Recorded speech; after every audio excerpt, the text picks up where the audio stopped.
I'm a big STI guy. Like, I'm dying for a staccato C. I almost thought you were going to say STD guy, and I was like, whoa.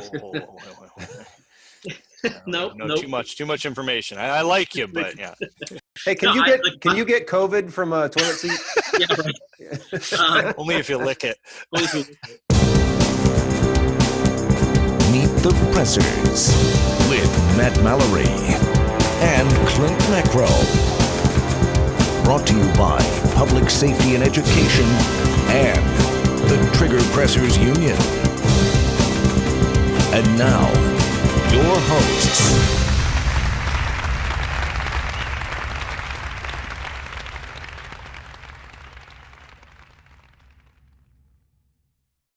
Welcome to Meet the Pressers. My name is Clint Macro, and this is Matt Mallory. Meet the Pressers is a safe place for trigger pressers to talk about training, guns, gear, gadgets, and political activism. This episode is brought to you by Mountain Man Medical. The right medical training and gear should be accessible to every American. Mantis. Mantis X helps shooters suck less. Meet the Pressers is sponsored by Next Level Training, Saber Red, Cutting Edge Bullets, the USCCA, ASP, Common Sense Self-Defense, and T1 Ammunition. Meet the Pressers is also generously supported by other fine companies, ranges, and our Patreon members. Thank you. So we have Yehuda today. He's a published author. He has 5 different books out on the market, 2A advocate, public speaker, and the Pew Pew Jew is what he goes by. Great to have you on, sir. Yeah, it's great to be here. I'm excited. And you're in Texas, the free state, land of the free, right? Surprisingly, it's not as free as other states, but I'll take what I can get considering I'm from California. So what led you to move to Texas from California? Was it work-related, or were you moving away from tyranny? Freedom. My wife and I, it's funny, we talk about it now, and we look back at the reasons why we moved, mainly being, our politics aligned with Texas politics a lot more than California politics. Mm-hmm. But what's interesting is looking back now, the world that we lived in California when we decided to move is not nearly as bad as it is now. Mm. I mean, in 6 years, I thought it was in the crapper back then, but it's like we're talking about it's in the sewer right now. Mm. Yeah, I got out of the Golden State in 2010, and I agree at that time it was unacceptable, and that was not the only reason I left California, but it was certainly high on the list. And yeah, I talked to some of my friends that are still out there working in the film and television industry that are actually gun people. They do exist, and yeah, it's absolutely out of control out there. Yeah, our daughter lives in, my sister lives in Highland, and our daughter's in San Francisco. She's actually moving back in June. Her husband's in the Navy. Good for her. San Francisco sucks. Yeah, it's something different.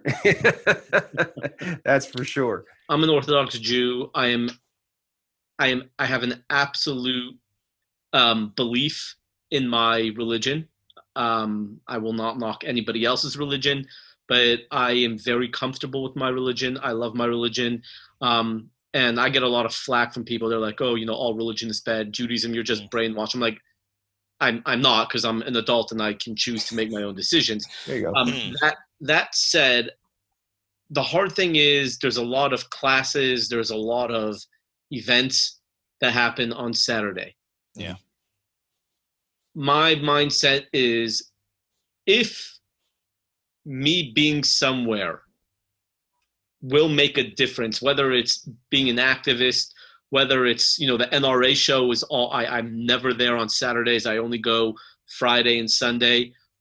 If me being at a certain place, a certain location will make a difference to, let's say, the country or my personal livelihood, it will not happen on Saturday.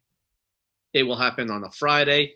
It'll happen on a Sunday, or Monday, Tuesday, Wednesday, Thursday. Me being anywhere on a Saturday will never, ever have any bearing whatsoever on any kind of situation, and I firmly believe that.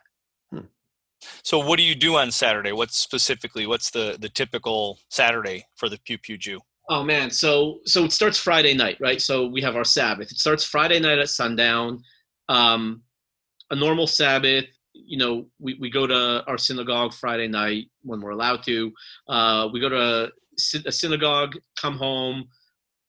We have a great meal. My wife is a fantastic cook, so she'll make, chicken, meat, rice, potatoes, broccoli. I mean, you name it. It's like a whole feast.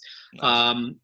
But okay, then the next day on Saturday, we go back to synagogue, and then usually we get together with friends in the afternoon, have another nice meal, and then Saturday night, the Sabbath ends. But in those 25 hours of the Sabbath, there's no phones, there's no cars, there's no electricity.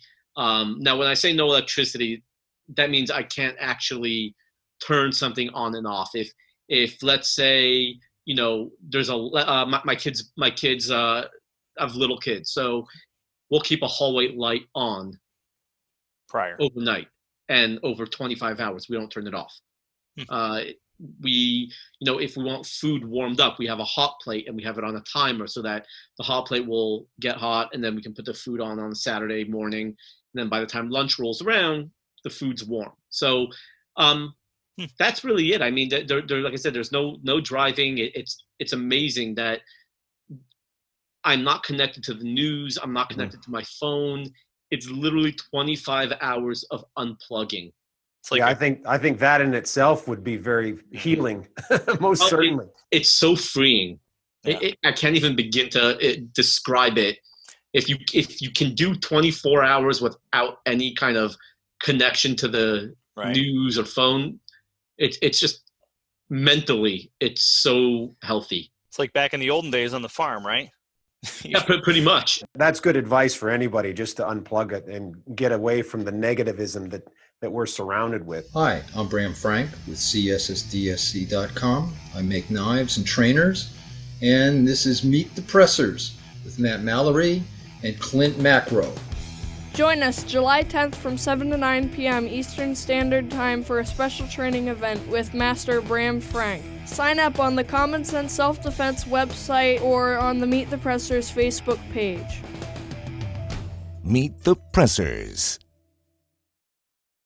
I have a question. As far as your convictions with your religion, has it affected your concealed carry lifestyle in any way? That's a great question, because I get that a lot. So I talked to my rabbi when I first got so back in California, I had 3 guns. I brought them here. I tried getting a license to carry in California. Obviously, it's nearly impossible. But the minute I got to Texas, I think within 6 weeks of moving here, I had a license to carry.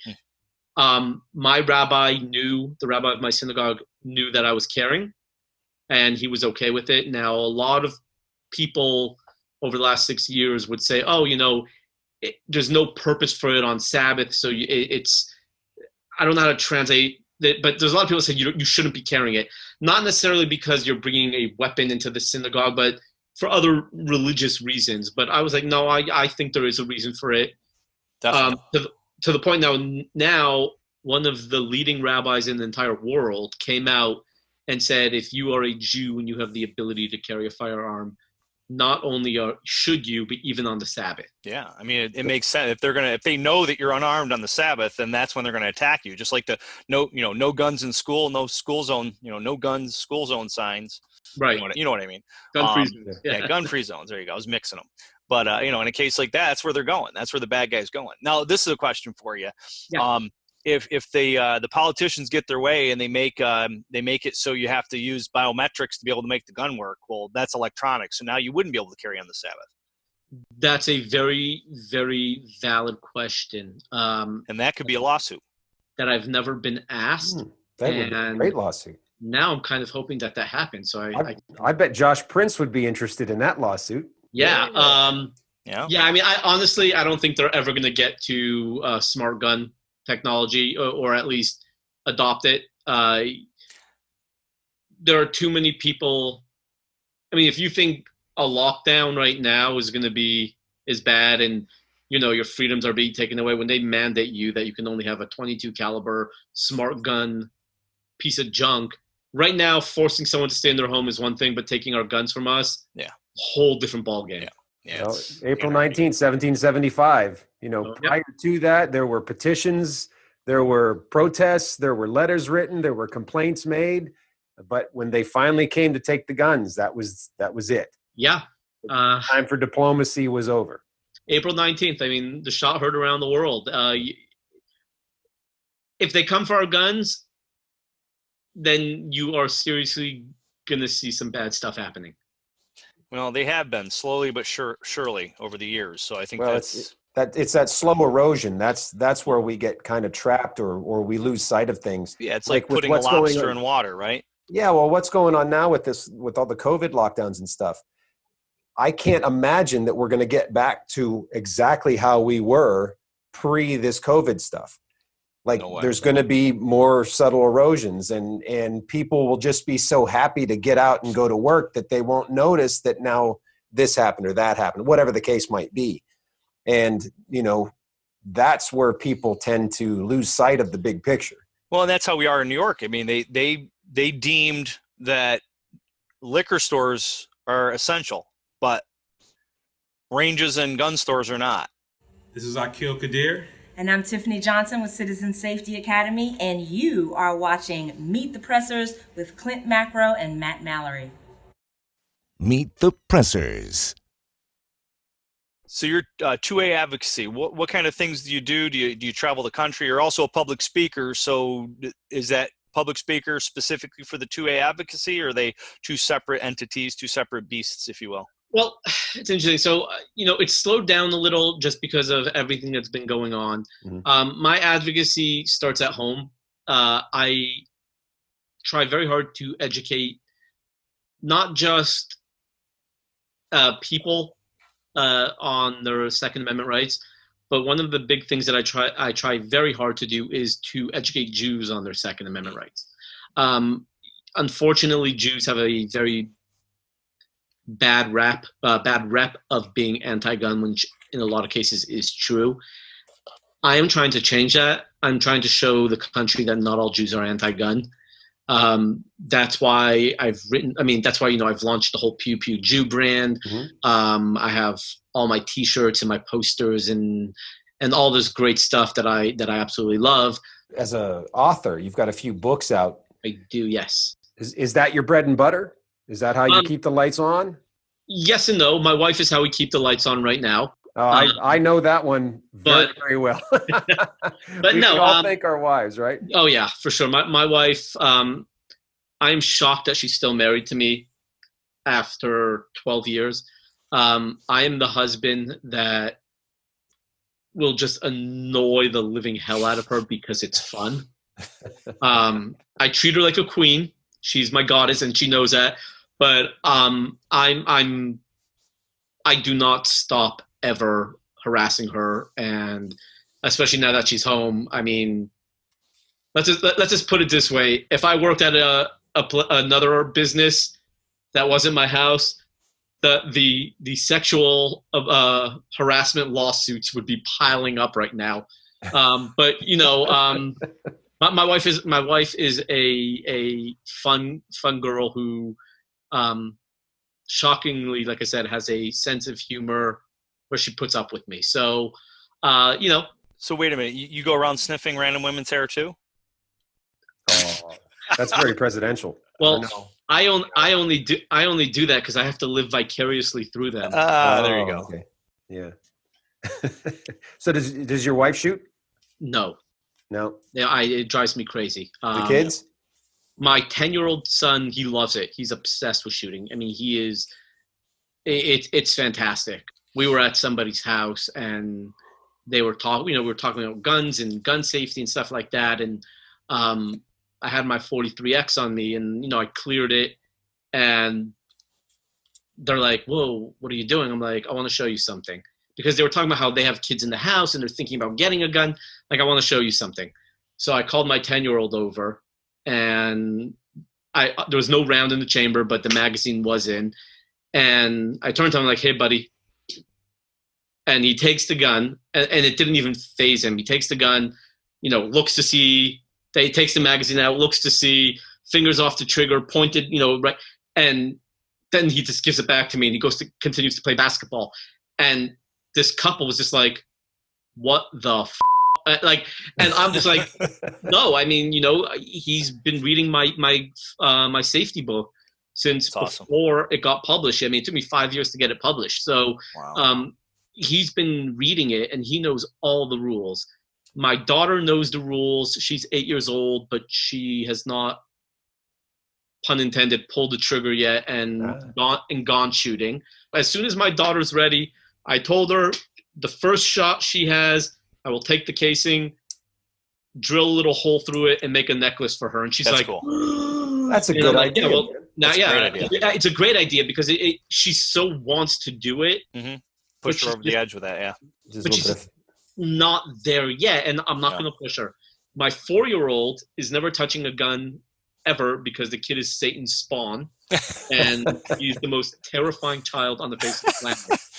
Oh, goodness. He looks like Calvin from Calvin and Hobbes. He's got the blonde hair, and the kid is an absolute monster of a child and my partner in crime, and that's why he will never touch a gun ever.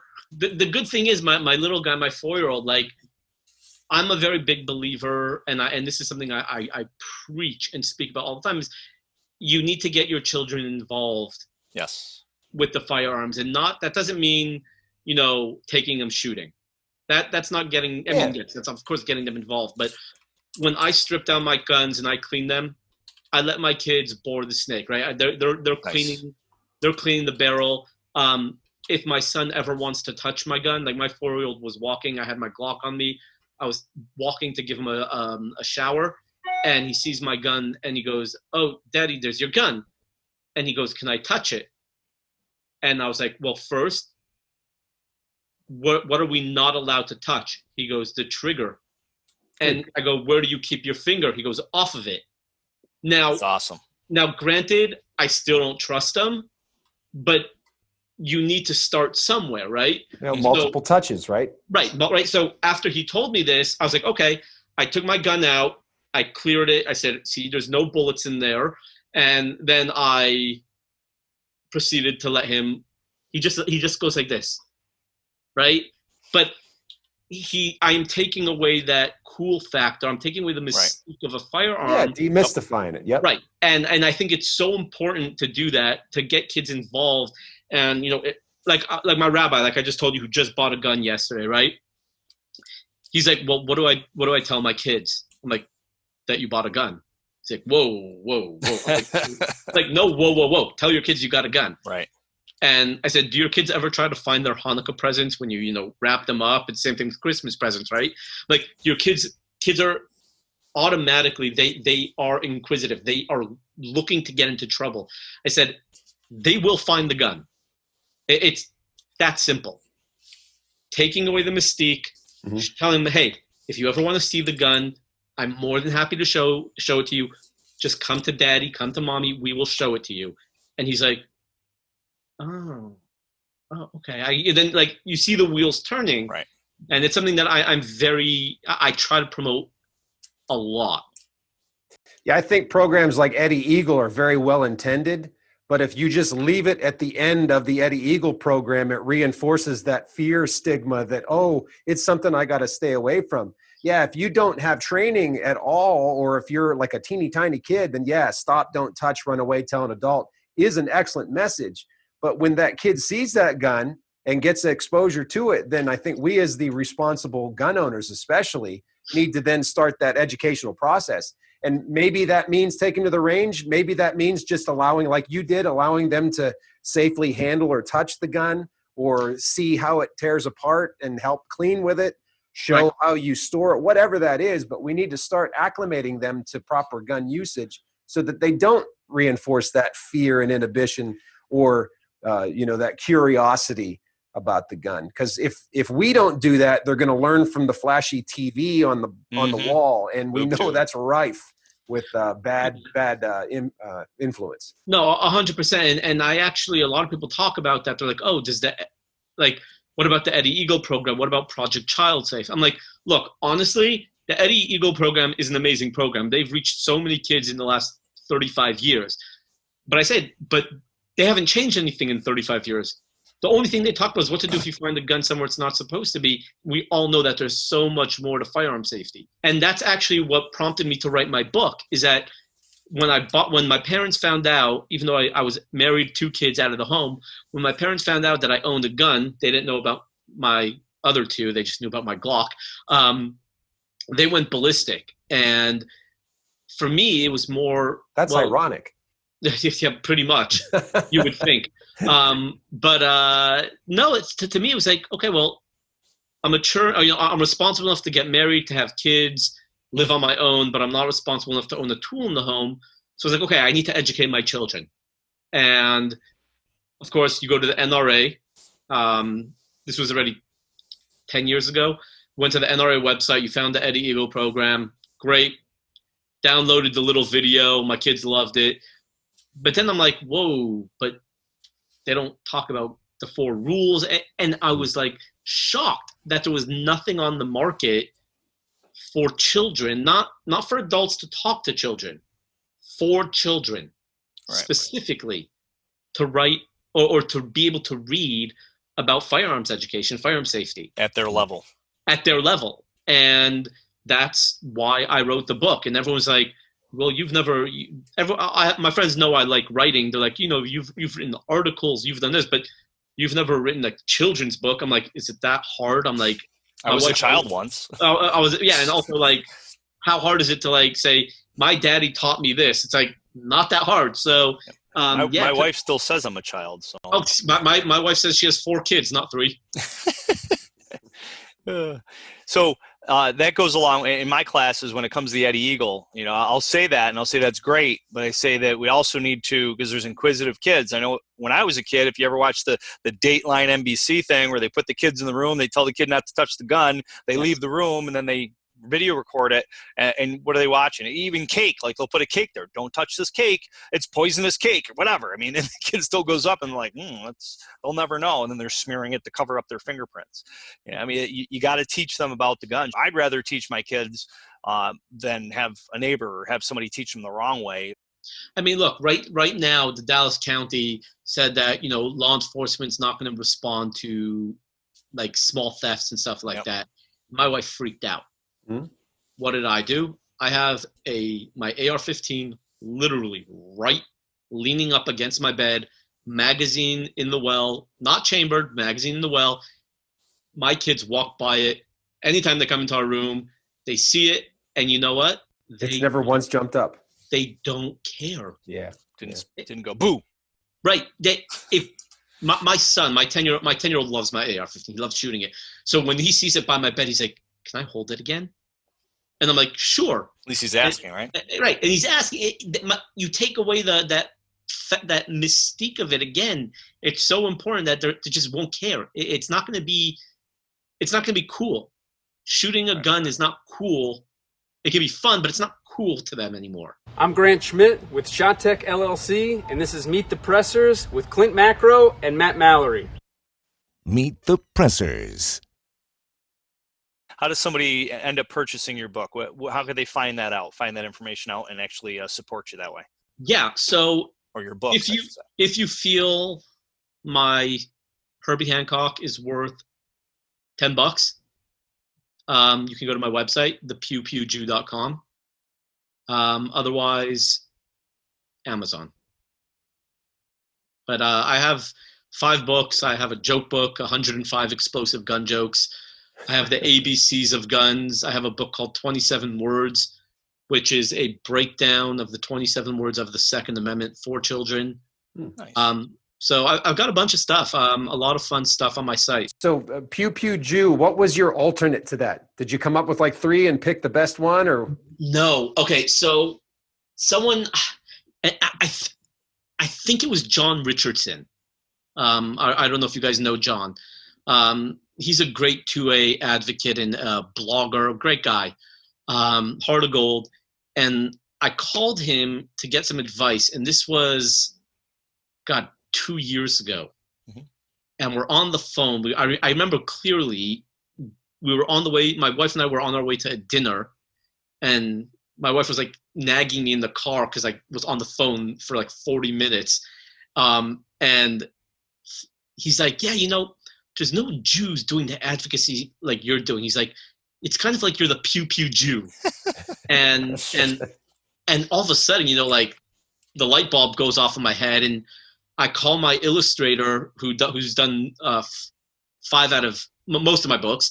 And I'm like, dude, I need a logo with a Star of David, the words "the Pew Pew Jew," and a gun all in one. And I mean, that's a tall order, right?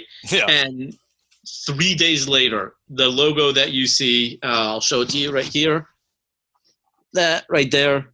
3 days later, he goes, "What do you think of this one?" And I'm like, done. Finish it. Make it. I need it. That's awesome. I created a website, thepewpewjew.com. I had a bunch of original T-shirts. One of them, like I have this on a T-shirt. Gun control is not kosher. I have those as That's a patch. awesome. I have those as a patch as well. I have a T-shirt with Moses holding the 2 tablets, and on one tablet says 2A, the other one says God-given right, and his other hand's an AR-15. I have one of Samson standing on a pile of bodies that says welcome. He's flexing. It says welcome to the gun show. But then I just have like this one. Awesome. This one is it says Bo v'kachetze, come and take it in Hebrew. That's cool. So I have just a lot of really fun stuff. I sell art that I've made. My little African MP5 piece behind me. Mm-hmm. So my website's vast. It's a lot of fun. I sell these as well. These are over but not big. I have like thought he was reaching for the hand sanitizer. Oh yeah, no, I have the black and white camo. Oh, look at that. I'm gonna have this one. Be the first kid on your block to have your official issue Meet the Pressers logoed gear. Visit the Meet the Pressers merchandise page on ballisticink.com to get your high-quality, American-made Meet the Pressers shirts and hats. My saying is life has enough drama in it as it is. There's no reason to add to it. Exactly. 100%. That's why, I try to do a lot of education on my podcast, and I mean on my Instagram lives and stuff like that through humor. That's why I know people who post like gun memes get a lot of crap, but I post a ton of them on my page just because it makes people laugh. And yeah, sometimes there's a point to that meme. Yeah. And I just have a good time with it. And I've got so many people giving me flack for things. I have Jews. I posted something about wasn't not listening to the government. It was basically said the same people. What was it? If the government told, there was a picture of Auschwitz in the background, and said if the government told you you must go into a corona-free or a COVID-19 free camp for your safety, so many people would jump on the train without a problem. And I'm like, yeah, that's 100% true. Yep. And I had this one person who supposedly is Jewish, and she started throwing her medical degree, and her IG handle was like, for Virginia Gun Girl, something like that. And I'm like, and then she goes off saying that I'm doing this whole thing, like I'm telling people to go against the government, their idea of, social distancing. I'm like, where? When did I ever do that? Right.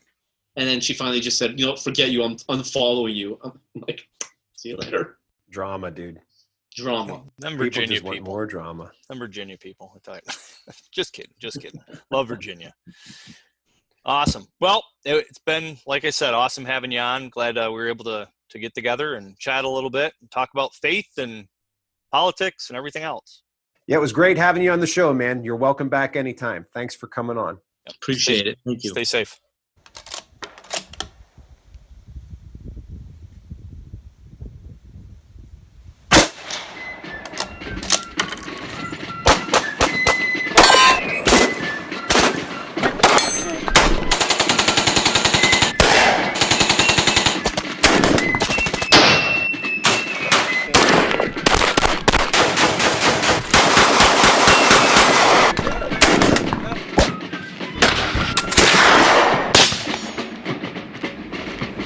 Independence Day from all of us at Meet the Pressers. Stay safe and shoot straight.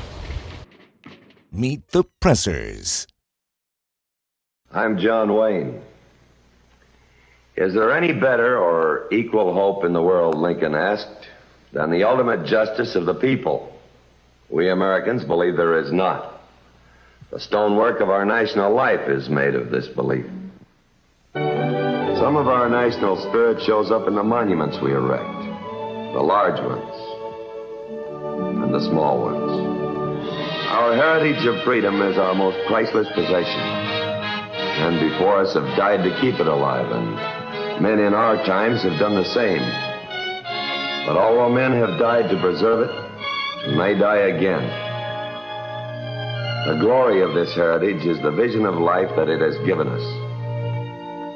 A life of dignity and nobility of spirit, such as men have never before been enriched by in the long march through the history they have recorded.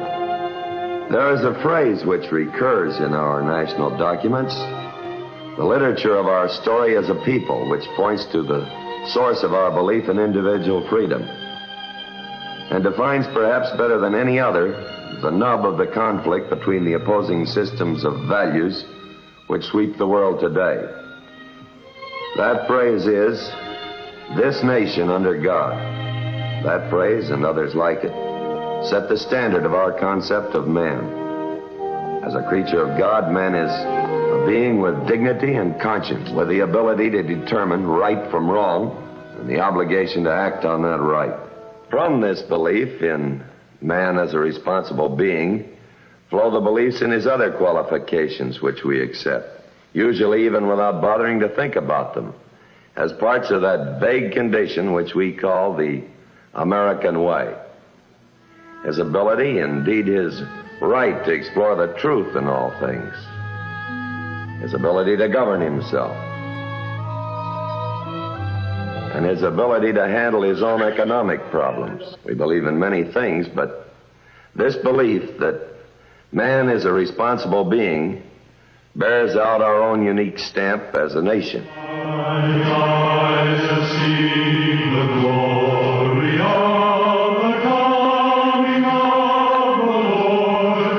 He is traveling out the village where the grapes of wrath are stored.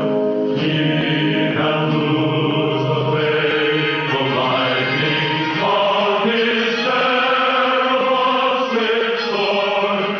His truth is marching on. There's a lot of sponsors that make this show possible, like Mantis. Make sure you check them out and give them your business. This episode is brought to you by Mountain Man Medical. The right medical training and gear should be accessible to every American. Mantis. Mantis X helps shooters suck less. Meet the Pressers is sponsored by Next Level Training, Saber Red, Cutting Edge Bullets, the USCCA, ASP, Common Sense Self-Defense, and T1 Ammunition. Meet the Pressers is also generously supported by other fine companies, ranges, and our Patreon members. Thank you. Thanks for watching the show. Make sure to like, comment, subscribe, share, click the little bell, come on Patreon, help support us that way, come to one of our classes, or host us, we can come to you and do one of our courses at your location. So until next time, adieu. Thank you for watching Meet the Pressers.